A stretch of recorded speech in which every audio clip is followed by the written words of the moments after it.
बिस्मिल्लाहिर्रहमानिर्रहीम। आज हम टॉपिक स्टडी करने लगे हैं काइनेटिक मॉलिक्यूलर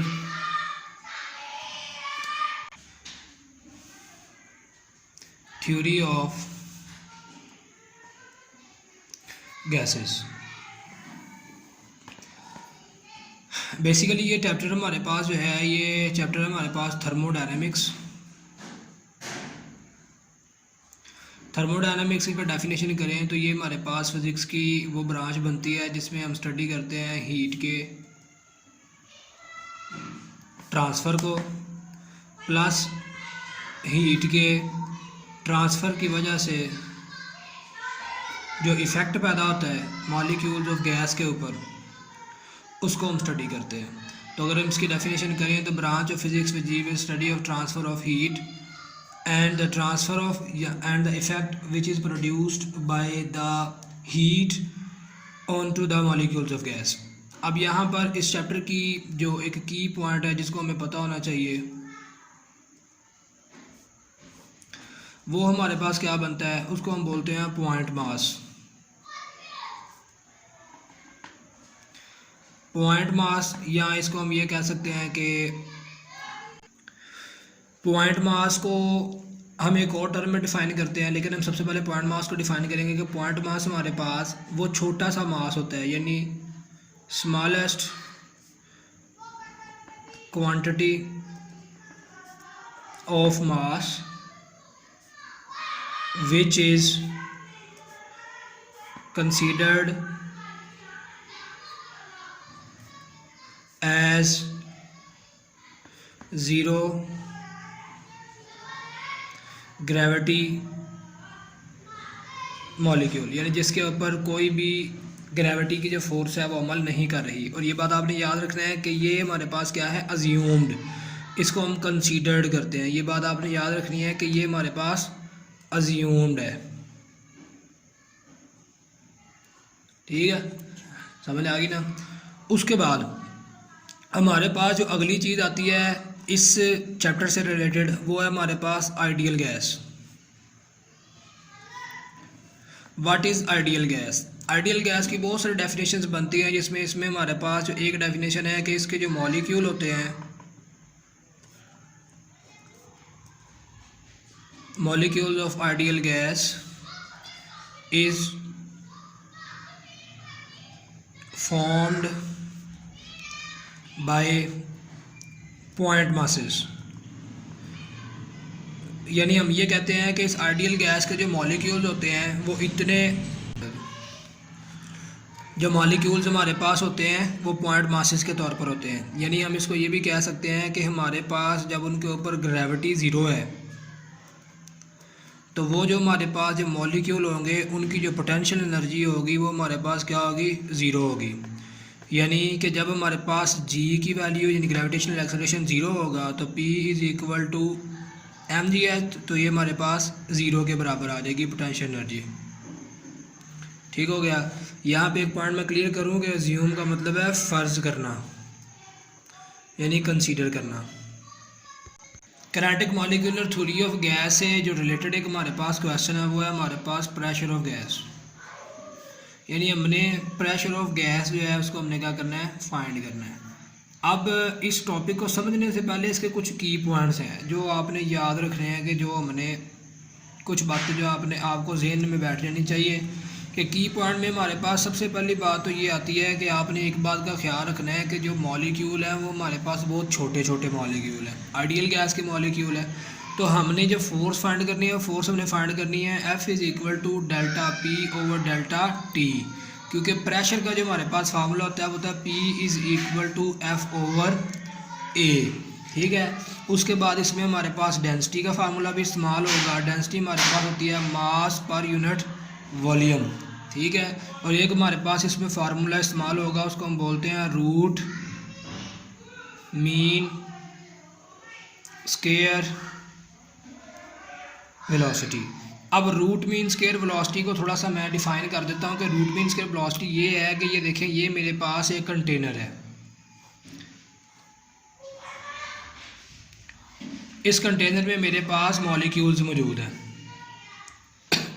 अब मैं सिर्फ 2 मॉलिक्यूल ही लेता हूँ। मैं कहता हूँ ये मेरे पास M1 एक मॉलिक्यूल है, ये मेरे पास M2 एक दूसरा मॉलिक्यूल है। ये V1 वेलोसिटी से जा रहा है, ये V2 वेलोसिटी से जा रहा है। या ये कह लेते हैं कि ये V1x यानी कि x एक्सिस के अकॉर्डिंग, यानी इसको मैं अगर x एक्सिस कह लूँ, इसको मैं अगर y एक्सिस कह लूँ, इसको मैं अगर z एक्सिस कह लूँ, तो ये मेरे पास V1x जा तो x एक्सिस की वेलोसिटी से ही रहा है। अब एक मॉलिक्यूल इधर को मूव कर रहा है, एक मॉलिक्यूल इधर को मूव कर रहा है। चूँकि हमें पता है कि दोनों मॉलिक्यूल एक दूसरे के साथ इलास्टिक मोशन के साथ यानी इलास्टिक कोलिजन के साथ मूव कर रहे हैं, तो उसमें हमारे पास जो बात समझने वाली है वो ये है कि इस वेलोसिटी वेक्टर की वैल्यू इसके ऑपोजिट है।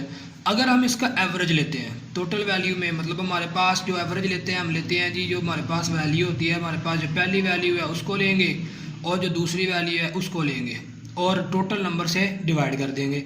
अब यहाँ पे एक बात समझने वाली है कि हमारे पास जो V1x है, एक पॉजिटिव हो गया एक नेगेटिव, क्योंकि दोनों के डायरेक्शन अपोजिट है। हमारे पास टोटल मॉलिक्यूल की जो वेलोसिटी हो जाएगी वो हमारे पास क्या हो जाएगी, 0 हो जाएगी।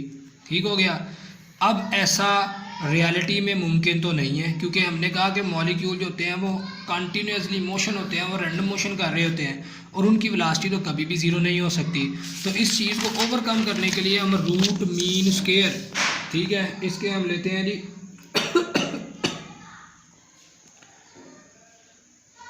सॉरी हाँ ठीक है स्क्वायर, हाँ जी हम लेते हैं जी square mean of squared velocities. ठीक है। अब मीन ऑफ स्क्वायर्ड वेलोसिटी में ये है कि हम क्या करते हैं कि हमारे पास जो V1x वेलोसिटी है इसका हम लेते हैं स्क्वायर, उसके बाद जो V1x दूसरी वेलोसिटी है उसी दूसरे मॉलिक्यूल की 2 में आ जाएगी, तो इसका भी हम स्क्वायर लेते हैं। तो ये मेरे पास माइनस है, ओवर 2 से डिवाइड हो जाएगा, तो ये मेरे पास जो है ये माइनस ख़त्म हो जाएगा और ये मेरे पास जो वेलोसिटी है वो हमारे पास 0 नहीं होगी, यानी मेरे पास जो V एवरेज है वो हमारे पास डज नॉट इक्वल टू 0। तो इस चीज़ को ओवरकम करने के लिए हम ये इस्तेमाल करते हैं। तो सबसे पहले हमने क्या फाइंड करनी है, फोर्स, फिर उसके बाद हमने फाइंड करना है प्रेशर, और उसके बाद हमने रूट मीन्स के वेलोसिटी लगानी है और डेंसिटी का फार्मूला अप्लाई करना है। हमारे पास मुकम्मल तौर पर इसका हल निकल आएगा। अब हम क्वेश्चन शुरू करते हैं। अब क्वेश्चन में हमारे पास कंटेनर है स्क्वायर शेप में,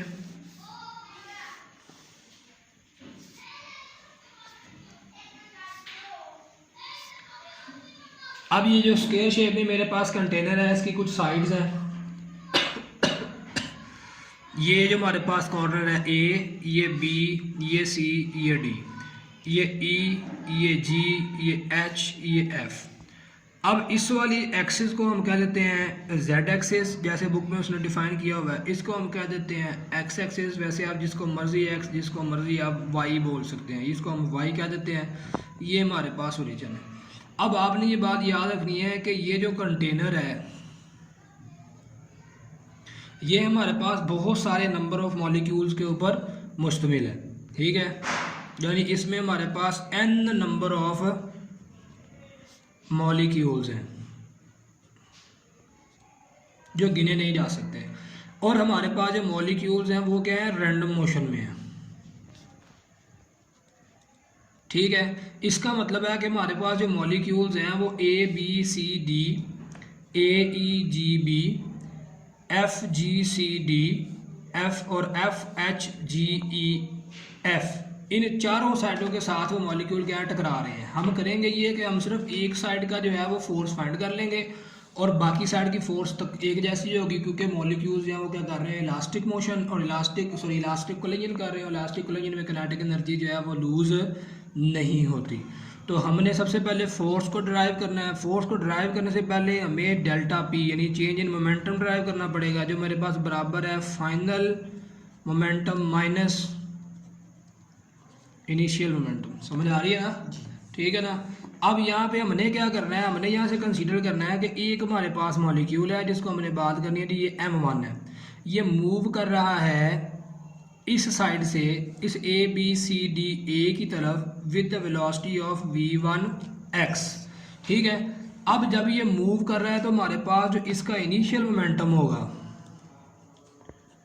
वो हमारे पास होगा M1 V1x। ठीक है, अब यहाँ पर अगली बात जो आपने याद रखनी है कि हमारे पास ये वाली जो बॉडी है, जब ये मॉलिक्यूल यहाँ से टकराएगा, टकरा कर इस दीवार से वापस की तरफ आएगा, ठीक है। तो उसमें क्या होगा कि सिर्फ वेलोसिटी की सिमत ही चेंज हुई है, बाकी सारी वैल्यू तो वही रहेगी। तो हमारे पास जो फाइनल मोमेंटम है वो हमारे पास होगा m1v1x, यानी मॉलिक्यूल का मास भी वही है और वेलोसिटी भी उसकी सेम है, लेकिन ये हो जाएगा माइनस में, यानी ये हमारे पास ऑपोजिट। और अब हम अगर डेल्टा पी की वैल्यू को हम इसको लिखते हैं तो ये मेरे पास बन जाएगा -m1v1x माइनस फार्मूले का, और ये इनिशियल वेलोसिटी ये मेरे पास बन जाएगा -2m1v1x। अब हमारे पास जो formula F is equal to delta P और डेल्टा टी था, उसकी एक चीज़ तो हमने फाइंड कर ली है, ठीक है, लेकिन ये टाइम रह गया है। अब टाइम को फाइंड करने के लिए दोबारा से एक बार डायग्राम बना लेते हैं। अब यहाँ पे एक बार आपने ये चीज़ देखनी है कि हमारे पास जो मॉलिक्यूल्स हैं, अब थोड़ा सा टेक्निकल पॉइंट है कि जो मॉलिक्यूल है वो इस दीवार से इस दीवार की तरफ आया, ठीक है, यहाँ से इधर को चला। अब यहाँ से लेकर जो यहाँ तक की टोटल लेंथ है उसको हम लेते हैं L। अब जब मॉलिक्यूल यहाँ से दीवार तक आया फिर दोबारा वो वापस भी आया, यानी इसका मतलब है कि उस मॉलिक्यूल ने एक दफ़ा गया तो एक फासला कवर किया L और बाद में जो कवर किया वो किया L। तो हमारे पास जो formula S is equal to VT है, उस फार्मूले को अगर हम चेंज करें तो हम कहें S is equal to V1x into delta T. अब डेल्टा टी से मुराद ये है कि मॉलिक्यूल चूँकि बहुत तेज़ी से मूव कर रहे हैं, यहाँ पे आपने बात याद रखनी है, तो बहुत छोटा टाइम का इंटरवल यूज़ होगा। जब बहुत छोटा टाइम का इंटरवल यूज़ होगा तो फिर उसमें हमारे पास हम उसको डेल्टा टी लेंगे। तो मॉलिक्यूल एक्स एक्सिस पे मूव कर रहे हैं तो ये हो जाएगा v1x, और s हमारे पास जो होगा वो बराबर होगा 2l के, यानी ये दोनों l जमा हो जाएंगे और ये l प्लस l जो हमारे पास बन जाएगा 2l, यानी उसने एक दफ़ा आया और एक दफ़ा गया, दो फासले उसने कवर किए। तो ये मेरे पास बन जाएगा 2l is equal to v1x into delta T. तो ये बन जाएगा 2l over v1x is equal to delta T. अब हमारे पास ये जो इक्वेशन आई है, इस इक्वेशन को हम पुट करेंगे इस वाली इक्वेशन में, तो हमारे पास ये वाली चीज़ बन जाएगी -2m1v1x over 2l over v1x। अब ये टर्म ऊपर जाके मल्टीप्लाई हो जाएगी और ये दो से कट जाएगा, ये मेरे पास बराबर आ जाएगा -m1v1x का स्क्वायर। अब ये हमारे पास फोर्स आई है, जो फोर्स आगे से हमारे पास जो दीवार ने मॉलिक्यूल के ऊपर फोर्स लगाई है, ठीक हो गया। अब हमने तो निकालनी है वो फोर्स जो मॉलिक्यूल, तो ये इसके नीचे हमारे पास L भी आएगा, सॉरी मैं लिखा नहीं, चले। अब हमारे पास ये फोर्स वो फोर्स है, आपने बात याद रखनी है, जो कि वॉल एक्सर्ट कर रही है ऑन मॉलिक्यूल, ठीक है। लेकिन हम तो प्रेशर ऑफ गैस फाइंड करना चाहते हैं, तो हमें वो फोर्स चाहिए जो कि मॉलिक्यूल ने एक्सर्ट की है। तो वो मेरे पास कैसे है, न्यूटन के थर्ड लॉ के अकॉर्डिंग। अब न्यूटन का जब हम थर्ड लॉ करेंगे तो न्यूटन का थर्ड लॉ ये कहता है कि एक्शन का रिएक्शन जो होता है वो अपोजिट होता है, लेकिन इक्वल होता है तो हमारे पास यानी नेगेटिव साइन जो होगा वो रिएक्शन का होगा। और ये मेरे पास -m1v1x का स्क्वायर ओवर L, ये मेरे पास बन जाएगी m1v1x का स्क्वायर ओवर L। ये मेरे पास वो फोर्स है जो मॉलिक्यूल ने लगाई, यानी Fm फॉर मॉलिक्यूल की फोर्स हमारे पास आ गई। अब हमने फोर्स निकाल ली है, अब हम प्रेशर निकालेंगे। अब प्रेशर निकालने के लिए आपने पहले मॉलिक्यूल ने जो प्रेशर लगाना है यानी P1x, वो मेरे पास बराबर होगा F1x over A for area.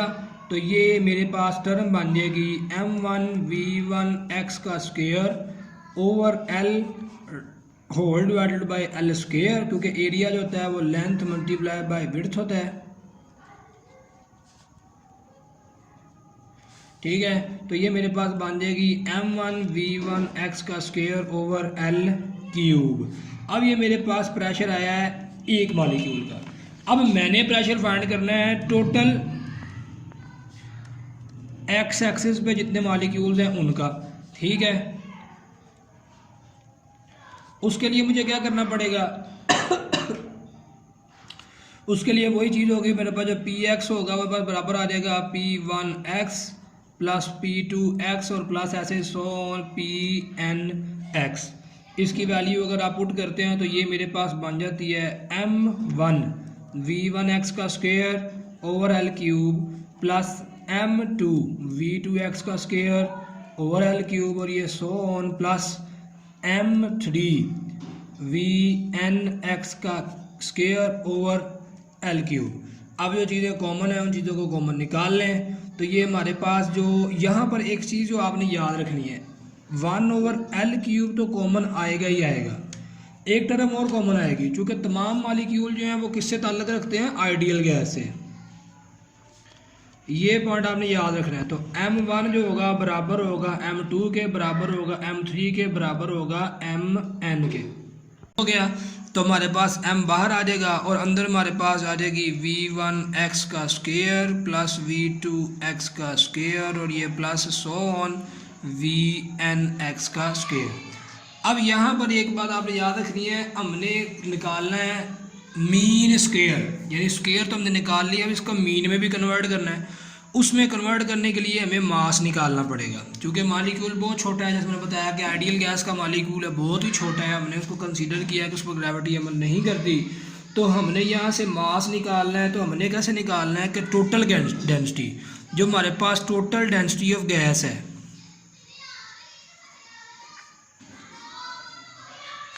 वो मेरे पास बराबर होती है, यानी रो इज़ इक्वल टू बन जाएगी m/n ओवर L³। यानी हमारे पास m से मुराद एक मॉलिक्यूल का मास और n से मुराद है नंबर ऑफ मॉलिक्यूल्स। ठीक है। तो यहाँ से आपने m/L³ की वैल्यू को रिप्लेस करना, यानी हम ये कहेंगे कि density over number of molecules बराबर होंगे m/L³।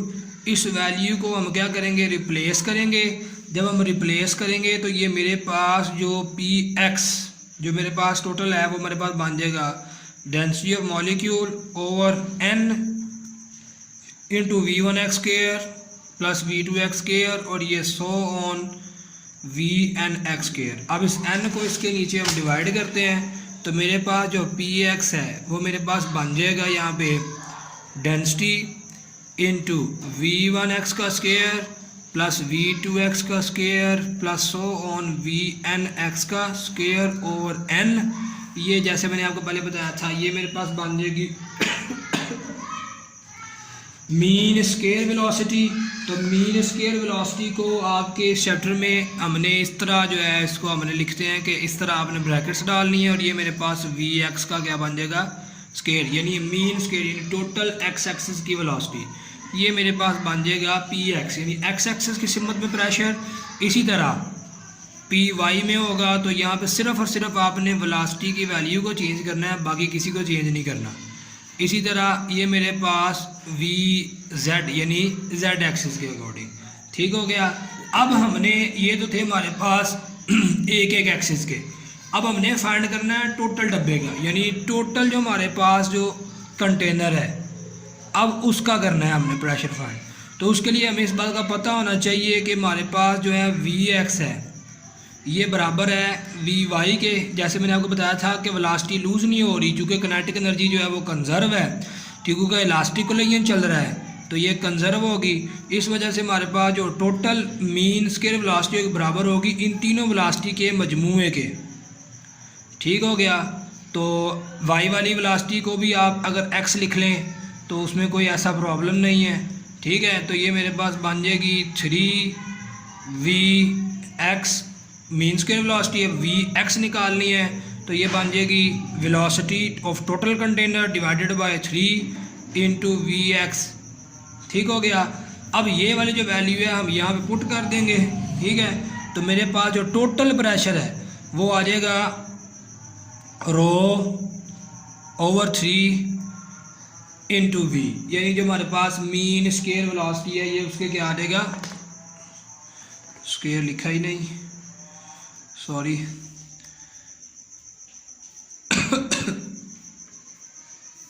ठीक हो गया। तो ये स्केयर के क्या आ जाएगी, इस तरह हमारे पास इक्वल आ जाएगी। अब यहाँ पर हम यहाँ पर जो हमने डेंसिटी का वही पीछे फार्मूला निकाला था कि टोटल के हमारे पास